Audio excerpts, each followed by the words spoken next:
Alhamdulillahirabbil alamin. Allahumma sholli ala Sayyidina Muhammad wa ala ali Sayyidina Muhammad. Assalamualaikum warahmatullahi wabarakatuh. Apa kabar teman-teman? Mudah-mudahan teman-teman selalu dalam lindungan Allah Subhanahu wa taala. Amin ya rabbal alamin. Mudah-mudahan teman-teman yang lagi ngedawamin sholawat sebentar lagi hajatnya qabul. Amin, sabar ya teman-teman, insya Allah pasti qabul. Yang penting kita mau sabar, kita mau istiqomah, dan kita pasrah semuanya sama Allah, pasti ya. Nah, kali ini aku akan sharing pengalaman sholawat dari Mbak En. Tapi sebelumnya teman-teman, buat yang belum subscribe, yuk klik dulu tombol subscribe-nya dan juga klik juga gambar loncengnya. Jadi kalau aku upload video baru, teman-teman bisa langsung dapat notifikasi dari YouTube. Kita langsung baca aja ya teman-teman. Mbak Mel, saya ingin berbagi cerita bahwa saya pun udah merasakan ketenangan hati dalam mendawamkan sholawat. Saya memiliki kewajiban yang harus diselesaikan senilai 100 juta. Dan itu semua tidak diketahui suami saya. Saya bersolawat Jibril 1000 kali habis sholat subuh. Solawat nariyah dan munjiat 11 kali. Berpuasa Daud, saya berdoa agar Allah selesaikan hutang saya dengan cara yang menakjubkan, tanpa harus membuat suami saya murka, tanpa harus menyusahkan dan menambah beban berat suami, ibu, adik, dan keluarga. Saya juga minta sama Allah untuk menutupi dosa dan aib saya. Pertolongan Allah pun mulai datang, tapi dengan musibah. Maksud Allah barangkali agar saya ambil hikmah dari kejadian yang terjadi. Dengan hilangnya HP suami saya, rupanya awal pertolongan Allah dari belenggu dan sesaknya saya menanggung berat beban hutang ini sendirian. Dengan kejadian hari itu, suami saya tahu bahwa saya memiliki hutang.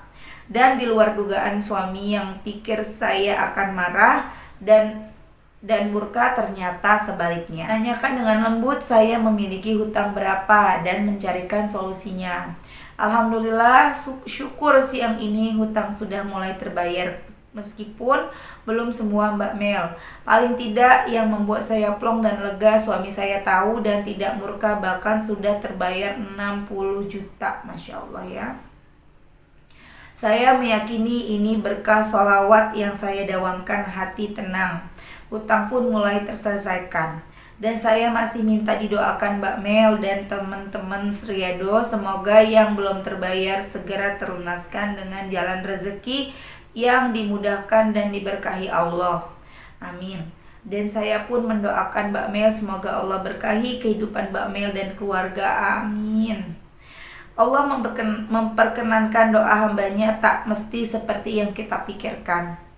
Yang saya berpikir akan mendapatkan keajaiban ATM terisi sendiri, atau ada seseorang yang tak dikenal menelpon dan membayarkan hutang saya, tiba-tiba hutang lunas sendiri tanpa tahu siapa yang membayarkan. Itu semua tadinya yang ada dalam pemikiran saya.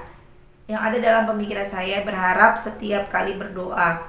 Namun cara Allah tak dapat kita mengerti dan pahami bagaimana cara Allah menurunkan pertolongannya. Allah mengajarkan untuk berproses dan memahami hikmah di setiap kejadian. Ya Mbak Mel, sekarang saya merasa jauh lebih tenang, suami lebih perhatian, lembut dengan keluarga, dan yang saya lebih syukuri lagi, suami keimanannya naik lagi, ibadahnya meningkat. Syukur alhamdulillah tak terhingga ya Allah. Terima kasih banyak ya Mbak Mel untuk semuanya yang telah kualami, dan apa yang terjadi menjadi pelajaran yang sangat berarti, meneruskan membuka lembaran baru cerita dan episode baru dalam kehidupanku. Nanti kalau selesai lagi ceritain, saya akan bagi dengan Mbak Mel. Iya Mbak Mel, yang udah hadir menjadi salah satu penyemangat saya mulai lemah dan hampir putus asa. Insya Allah senantiasa istiqomah dengan bersolawat dan meningkatkan ibadah-ibadah lainnya. Nah, itu tadi cerita dari Mbak En. Masya Allah banget, utangnya 100 juta. Mbak En baca sholawatnya 1000 kali sholawat Jibril tiap habis subuh. Shollallahu ala Muhammad.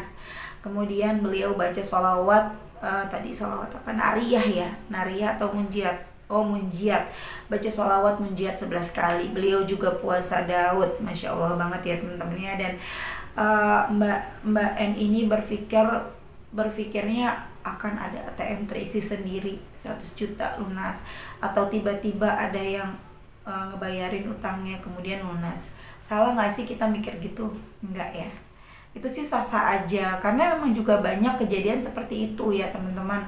Tiba-tiba utangnya dibayarin Allah, tiba-tiba utangnya dilunasin, tiba-tiba ada orang nggak dikenal transfer atau apapun. Banyak kejadiannya, memang banyak. Dan memang apa yang kita pikirkan itu kadang nggak terjadi loh, belum tentu itu terjadi sama kita. Allah tuh keren banget. Allah tuh ngasih kita pertolongan sekaligus ngasih kita pelajaran supaya kita tuh lebih belajar lagi, lebih paham lagi ya. Anda ini Mbak N sama Allah dikasih 100 juta lunas utangnya. Di situ Mbak N nggak bisa ngambil pelajaran. Jadi nggak ada istilahnya kapok di situ. Jadi suatu hari nanti Mbak N punya hutang lagi, tenang, ada sholawat, ada Allah, nanti baca sholawatin aja lunas gitu loh. Jadi nggak ada rasa jerah gitu kan ya. Ya utang ini aku nggak tahu sampai punya utang 100 juta buat apa ya, pastinya bukan untuk hal yang negatif, pastinya positif, tapi setidaknya akan mikir-mikir lagi Mbak N untuk berhutang dan lebih terbuka lagi sama suaminya. Karena biar bagaimanapun kalau kita megang beban sendiri, mikirin sendiri, itu stres sendiri, capek ya. Mendingan kita terbuka, jujur, omongin semuanya, jelasin gitu. Dan sebelum kita ngomong tentunya kita sholawat dulu biar aman, biar adem, biar nggak ribut gitu ya teman-teman. Nah, andai Mbak N ini sama Allah ditolongin tiba-tiba ada yang transfer atau lunas, bener andai itu nggak jadi, Mbak N ini semua tidak menjadi pelajaran buat Mbak N, tapi justru Allah nolonginnya dengan cara pertama menghilangkan HP suaminya Mbak N.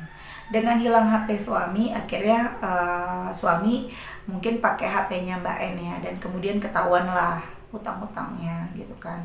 Dan Masya Allahnya lagi, dengan Mbak N rajin bersolawat, puasa Daud, dan segala macam aktivitas ibadah beliau lakukan, itu Allah menurunkan kelemah lembutan hati dari suaminya, sehingga suaminya tuh gak marah, adem gitu.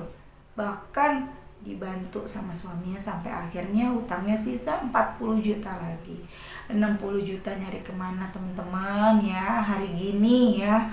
Dan Masya Allah selain itu pula suaminya keimanannya meningkat lagi, jadi lebih rajin lagi ibadahnya. Masya Allah banget kan. Pelajaran yang sangat berharga buat Mbak N dan untuk kita semua. Jadi kalau kita punya masalah, sholawatin aja teman-teman, sholawatin aja. Aku juga pernah cerita kan ya teman-teman, udah lama di video yang mana aku lupa, waktu aku punya keinginan untuk bisa datang berkunjung silaturahmi ke teman dan ke Habib yang biasa aku datang ke sana. Ke Habib itu cuma suamiku nggak mau kan, nggak mau datang ke sana untuk bersilaturahmi karena alasan tertentu lah. Nah sampai akhirnya aku sholawat tuh di hari itu, sholawat Jibrilnya 4444 kali, sholawat nabinya 1000 kali sekali duduk. Dan aku emang benar-benar minta sama Allah, ya Allah, kalau memang Engkau ridho hamba berkunjung ke sana, silaturahmi ke sana sekarang, hari ini, malam ini, tolong berikanlah kelembutan hati untuk suamiku. Dan Masya Allah, tanpa harus maksa ngerengek atau apa, suamiku mau ya kan. Aku langsung bilang datangnya ke sana gitu. Dan alhamdulillah tiba-tiba mau, padahal dari pagi kan waktunya panjang ya, sampai siang kita bisa berkunjung, tapi nggak mau, sampai sore itu juga nggak mau. Dan ketika terus sholawatin aku dari sore tuh, habis asar tuh aku baca, aku kejar kan. Masya Allahnya tuh habis maghrib suamiku mau jalan ke sana gitu loh teman-teman. Jadi kalau punya masalah, punya keinginan, yang di luar, misalnya di luar rezeki ya, pengen ngomong sama si A, sama si B, si C, tapi takut ngomongnya atau ngomongnya bingung dari mana, ngomongnya gimana gitu. Pokoknya masalah apapun, jadi sholawatin dulu yang banyak. Sholawat, mudah-mudahan dimudahin, dilancarin segala urusan kita gitu teman-teman ya. Kita tuh enak banget loh, kita tuh punya sholawat, enak banget. Jadi seperti kita tuh kayak punya tiket ya, tiket untuk apa ya, dapetin apa yang kita mau, ada tiketnya gitu, ada jalan mudahnya gitu. Ih, enak banget teman-teman ya. Rugi banget kalau kita nggak mau sholawat. Kalau ada yang bilang ih sholawat kok kepengen dunia, udah biarin aja teman-teman. Jangan sampai kamu gara-gara omongan itu nggak sholawat ya. Jadi kita tetap minta sama Allah sesuai hajat kita, kitanya kepengen apa, tapi sebelum minta kita sholawat dulu. Walaupun cuma satu sholawat loh. Karena apa? Kalau kita berdoa tidak diawali dengan sholawat, doa kita itu nggak sampai. Jadi sebelum doa awalilah dengan sholawat ya. Oh ya, kita doain juga ya, semoga cerita ya barunya Mbak En, yang beliau tadi omongin kan ada lagi episode baru lagi, mudah-mudahan segera selesai urusannya, segera kabul dan bisa cerita ke kita semua ya teman-teman, berbagi pengalamannya lagi.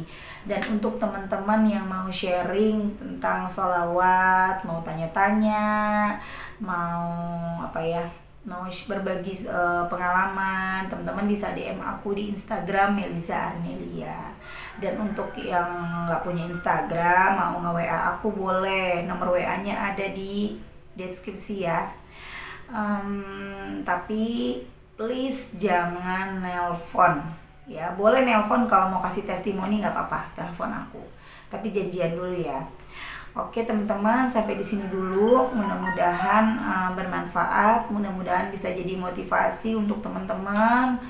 Sekali lagi terima kasih yang udah nonton dan subscribe. Assalamualaikum warahmatullahi wabarakatuh.